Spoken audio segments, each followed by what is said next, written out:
Welcome everybody. Today our topic is bank reconciliation statement, जो हमारा 11th class का topic है। बहुत सारे स्टूडेंट्स ने डिमांड की है कि बैंक रिकंसाइलेशन स्टेटमेंट के ऊपर इंट्रोडक्शन लेक्चर हम एक ओवरव्यू दें और पता करें कैसे बैंक रिकंसाइलेशन स्टेटमेंट प्रिपेयर करते हैं। ठीक है, बैंक रिकंसाइलेशन स्टेटमेंट जिसको हम शॉर्ट में BRS भी कहते हैं, फाइन, इसको कैसे हम डिस्कस करेंगे। इसके लिए पहली बात है कि सबने कैश बुक पढ़ी होनी चाहिए, double column cash book. When I said double column cash book, थोड़ा सा मैं याद दिलाना चाहता हूँ, मैं उसी डबल कॉलम कैश बुक की बात कर रहा हूँ जिसमें हमने कैश और बैंक की इंफॉर्मेशन अपने पास रखी थी। ठीक है, जहां पे हम अपनी जगह ऑफिस में मेंटेन करते हैं कैश और बैंक की इंफॉर्मेशन कि हमारे ऑफिस में कितना कैश पड़ा है और हमारे बैंक में कितना कैश पड़ा है। जब तक आपने ये डबल कॉलम कैश बुक नहीं की होगी, इसमें कंट्रा एंट्रीज की बात नहीं की होगी, बाकी सारी चीजों की, तब तक आपको बैंक रिकंसाइलेशन बहुत मुश्किल है, मतलब समझ आना बहुत ही इजी। आपको पता होना चाहिए, अगर हमारे पास कैश आता है ऑफिस में तो हम यहाँ साइड से एंट्री करते हैं, बैंक में कैश आया तो अपनी जगह बैंक को डेबिट करते हैं, अपने से कैश निकला तो क्रेडिट और अपने से बैंक से कैश निकला तो क्रेडिट। जब हम बैंक रिकंसाइलेशन की स्टेटमेंट की बात करते हैं तो यहाँ पे हमारे पास ये होता है कि हम बेसिकली कैश कॉलम की बात नहीं करते हैं। ठीक है, we don't discuss cash column. Completely आपका फोकस रहना चाहिए कैश कॉलम, कैश कॉलम पे आउट होना चाहिए और बैंक कॉलम पे आपको फोकस करना पड़ेगा। ठीक है, तो अपनी जगह हम बैंक कॉलम मेंटेन करते हैं कैश बुक में, डबल कॉलम कैश बुक में, तो उस पर नजर रखनी है। तो इसके बाद तब जाकर हम बैंक रिकंसाइलेशन स्टेटमेंट कर सकते हैं। देखिए, बैंक रिकंसाइलेशन स्टेटमेंट तब हमें बनानी होती है, मैं थोड़ा सा ब्रीफ दूं तो जब हमें जब हम अपनी जगह जब हम लेजर करते हैं मंथ एंड पे टैली करते हैं अपने लेजर को अपने बैंक अकाउंट के साथ। ठीक है, अपने कैश बुक के बैंक अकाउंट को टैली करते हैं अपने बैंक अकाउंट के साथ, तो हम देखते हैं कि हमारी बैलेंस इक्वल है, जितनी हमारे पास बैंक में शो कर रहा है अपने पास ऑफिस में उतना ही अपने बैंक अकाउंट में है कि नहीं। तो इट्स क्वाइट कॉमन थिंग, अगर वहां पे कोई डिफरेंस आ जाती है तो तब जाके हमें बैंक रिकंसाइलेशन स्टेटमेंट बनानी पड़ती है।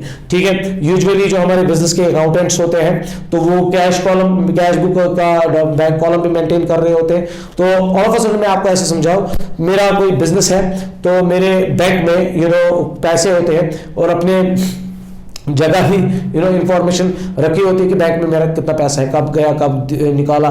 ठीक है, तो हमें देखना होता है बैंक में भी वैसी डेट पे वैसी प्रोसेस हुई कि नहीं, विद इन द मंथ कितनी चेंज आ गई है। उसके लिए अगर कोई डिफरेंस होती है, मुझे अपनी जगह लग रहा होता है कि बैलेंस कुछ होनी चाहिए तो वहां पे कुछ और होती है, तो उसके लिए जो डिफरेंस जो जिस वजह से वो डिफरेंस क्रिएट हुई होती है वो डिफरेंस निकालनी होती है। उसके लिए हमें स्टेटमेंट एक क्रिएट करनी होती है, उससे पता हमें करना होता है कि एक्चुअल में बैलेंस कितनी होनी चाहिए बैंक हमारे पास या मतलब बैंक के पास। ठीक है, तो ये होता है बैंक रिकंसिलिएशन का थोड़ा सा इंट्रोडक्शन जो इसकी स्टेटमेंट की बनानी पड़ती है। तो अब हम ब्रीफ करने चाह रहे हैं। ठीक है, यूजुअली डिफरेंसेस आ जाते हैं। अब कौन सी ऐसी डिफरेंसेस है जो आ जाती है। ठीक है, देखिए, there are lot of differences. हम कभी चेक्स इशू करते हैं लोगों को, क्रेडिटर्स को, सप्लायर्स को, वो नॉट ऐसे इंपॉर्टेंटली ऐसा भी नहीं होता कि वो उसी दिन कैश कराने जाए। इट टेक्स टाइम, कभी 2 दिन 3 दिन 4 दिन 5 दिन 6 दिन, वैसे भी चेक वैलिड बहुत टाइम तक होती है, जिसकी वजह से क्या होता है, यहां से हम अपना बैंक अकाउंट के अपने कैश बुक के बैंक कॉलम से लेस कर देते हैं चीज को, लेकिन अभी बैंक से लेस हुआ नहीं होता। अगर हम चेक करते हैं तो डिफरेंसेस आ जाते हैं। These are some issues. ये जरूरी नहीं है बैंक की गलती हो, ये जरूरी नहीं है हमारी गलती हो, it's a fault of a system. कभी कभी हमारी भी गलती हो सकती है, कभी कभी बैंक की गलती भी हो सकती है, कभी कभी चीजें ओमिट हो जाती है, तो ऐसा हो सकता है। तो हमें ये गलतियां देखनी होती है, these are very common errors. ठीक है, मैंने एक एरर ऐसा कहते हैं, दूसरा एरर ऐसा कह दूं, कोई हमें चेक देता है, हम उसको डिपॉजिट करते हैं बैंक में, हम अपनी जगह प्लस कर देते हैं, डेबिट कर देते हैं, लेकिन बैंक में प्लस अभी हुआ नहीं होते, व्हाट आई मीन टू से उनके लिए क्रेडिट क्यों नहीं हुआ होता है। तो क्यों नहीं होता है, कभी कभी चेक्स में क्लियरिंग में टाइम लगता है, 3 दिन 4 दिन 5 दिन, तो उसकी वजह से डिले होने की वजह से इन बिटवीन अगर हम बैलेंस चेक करते हैं तो डिफरेंसेस आ जाते हैं। हमारी जगह ऐड हुआ होता है, वहां से कम दिखा रहा होता है, या कभी कभी कस्टमर डायरेक्ट पेमेंट करते हैं तो हमें इंफॉर्मेशन सिचुएशन नहीं होती है जिसकी वजह से यहाँ से कम दिखा रहा होता है बैंक में ज्यादा दिखा रहा होता है। तो देयर आर रीजंस, कभी कभी बैंक चार्ज होते हैं, कभी कभी इंटरेस्ट क्रेडिट करता है बैंक, तो there are things, bill receivable कभी डिस्काउंट करते हैं फिर वो नहीं हो जाती है।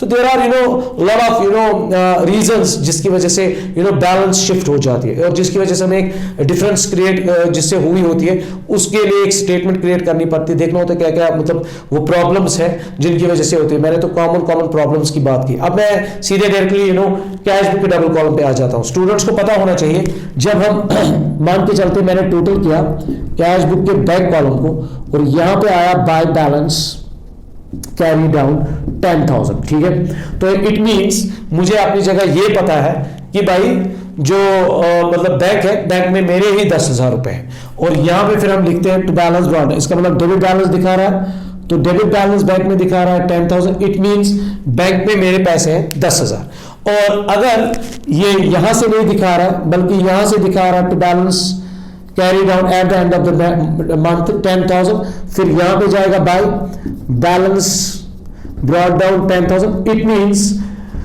मैंने ओवरड्राफ्ट किया है और मुझे बैंक को पैसे देने हैं, ठीक है।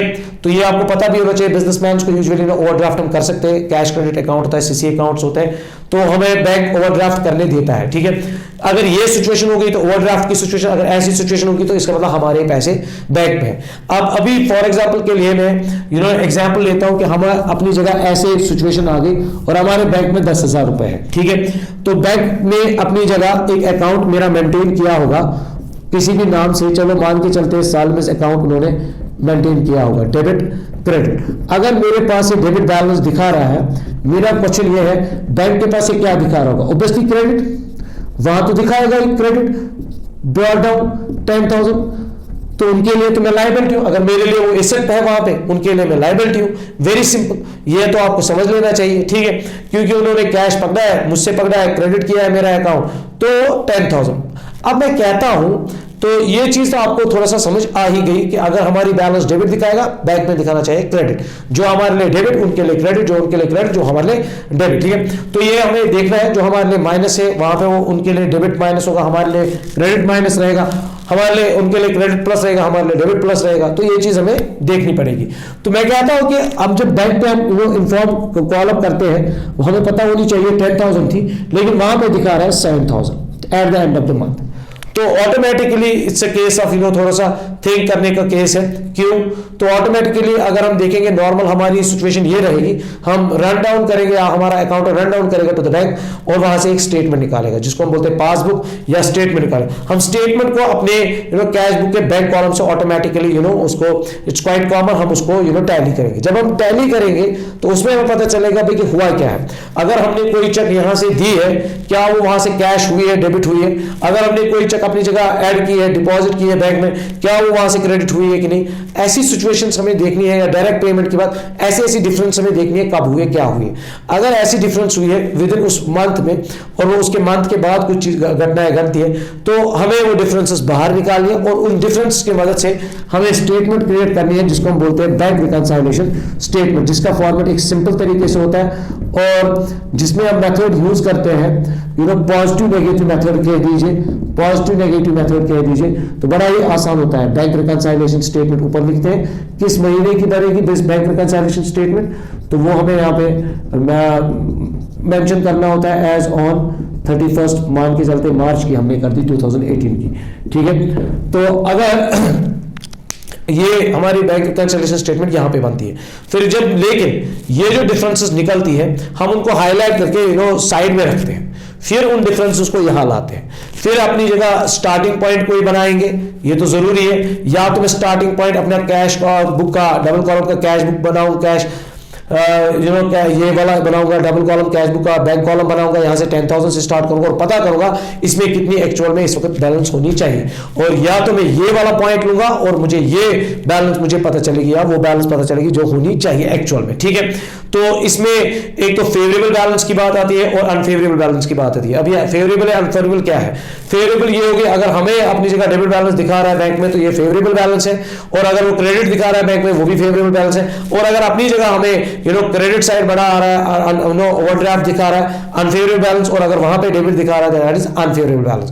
तो ये बहुत ही एक सिंपल मैकेनिज्म है, ये एक पहले एक तरीका मैं सिखाने की कोशिश करूंगा, और दूसरा इसमें थोड़ा सा एक शॉर्टकट तरीका, एक टेक्निक में सिखाऊंगा स्टूडेंट्स को। लेकिन याद रखेंगे स्टूडेंट्स, जो हमारे पास पेपर में क्वेश्चन आता है उसमें डिफरेंसेस पहले हमने निकाली हुई होती है वो एग्जामिनर में, तो हमें सिर्फ एक स्टेटमेंट बनानी पड़ती है और हमें पॉइंट स्टार्ट करना होता है, या तो यहां से वहां पे, या तो कैश बुक के बैंक कॉलम के फेवरेबल बैलेंस से, या तो यहां से, या तो अनफेवरेबल, दोनों में से एक जगह, और टारगेट हमें दूसरा करना होता है अपोजिट। अगर मैं यहां से स्टार्ट कर रहा हूं then my target is this, if I am starting from this point तो माय टारगेट इज दिस।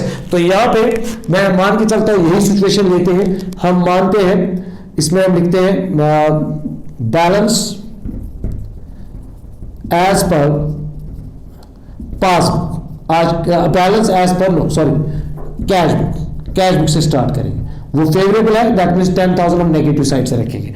इसके बाद कुछ एरर्स आते हैं, लाइक कुछ डिफरेंसेस होती है। एक डिफरेंस मैंने कह दी जिसको हम बोलते हैं checks deposited but not yet collected और डेबिटेड और क्रेडिटेड बाय बैंक।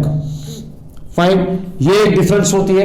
और अगर मैं यहां से स्टार्ट करूंगा, इसका मतलब ये है मैंने अपनी जगह चेक्स को प्लस किया है, लेकिन अभी तक यहां से प्लस नहीं हुआ है, ठीक है, अभी तक यहां से क्रेडिट नहीं हुआ। और अगर मुझे यहां से यहां पहुंचना है, इट मींस यहां पे ज्यादा बैलेंस दिखा रहा होगा, मेरे पास ज्यादा बैलेंस दिखा रहा है, और यहां पे कम दिखा रहा होगा। अगर मुझे यहां से यहां पहुंचना है, फिर मुझे डिक्रीज करना है, इट मींस मैं ऐसे शॉर्टकट दिखाऊंगा। ये सी हो गया कैश बुक का बैंक कॉलम, मैंने अपनी जगह ऐड किया है, अभी यहां पे ऐड नहीं हुआ है। अगर मुझे, मैं यहां पे हूं, अगर मुझे इसको टारगेट करना है, फिर मुझे लेस करना है, तो ये फिगर यहां पे आएगी, से फॉर एग्जांपल 2000 रुपीज, कोई ऐसी चेक थी।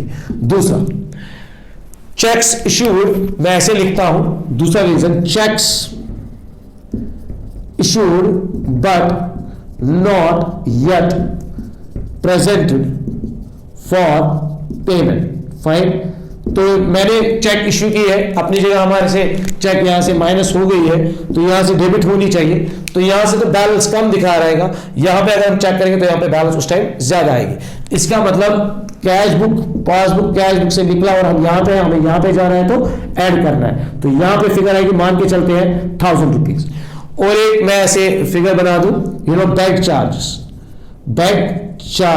बैंक ने चार्ज किए, ठीक है, 400 गए, इसका मतलब बैंक से डेबिट हुए हैं और यहां से अभी क्रेडिट हुए ही नहीं है, तो इट मींस यहां पे अगर हम चेक करेंगे, इसको टैली करेंगे इसके साथ, यहां पे बैलेंस ज्यादा दिखा रहा हूं, यहां पे कम, इट मींस कैश बुक में, पासबुक साइड से कम हुआ है बैंक चार्ज। अगर यहां से कैश बुक को आना है, कैश बुक को लेस हो जाना है, यहां पे मान के चलते हैं 100 रुपीज, ठीक है।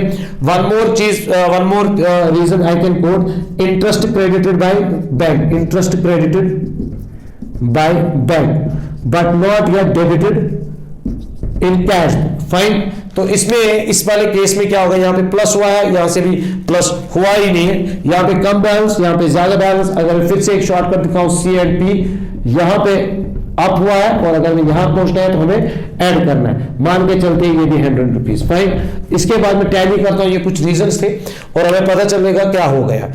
पॉजिटिव साइड बड़ा है, 11,100, 11,100, और यहां से 2,100 है, जो बड़ा साइड है वही लिखेंगे, इसमें से 2,000 कम करेंगे, 9,100, एंड दैट मींस 9,000 की यहां पे डिफरेंस आ गई। तो ये वाला साइड जो कम है वो है 9,000, इसको हम बोलेंगे बैलेंस एज पर पासबुक, इतनी होनी चाहिए, कितना, 9,000 रुपीज होनी चाहिए। अगर ये यहां से निकलता, ये नेगेटिव साइड बड़ा निकलता, फिर तो ओवरड्राफ्ट बैलेंस थी। This was all about bank reconciliation statement. ये इसकी शॉर्टकट टेक्निक है, ये मैंने ब्रीफ कर दिया है, बहुत ही इजी है, लेकिन ये तब आएगा जब आपको कैश कॉलम, कैश बुक का डबल कॉलम आपने स्टडी किया होगा, ठीक है। I hope this topic will definitely help all the 11th class students and as well as those students who want to go for competitive exam. This is the most important topic जहां से questions पूछे जाते हैं। Thank you very much.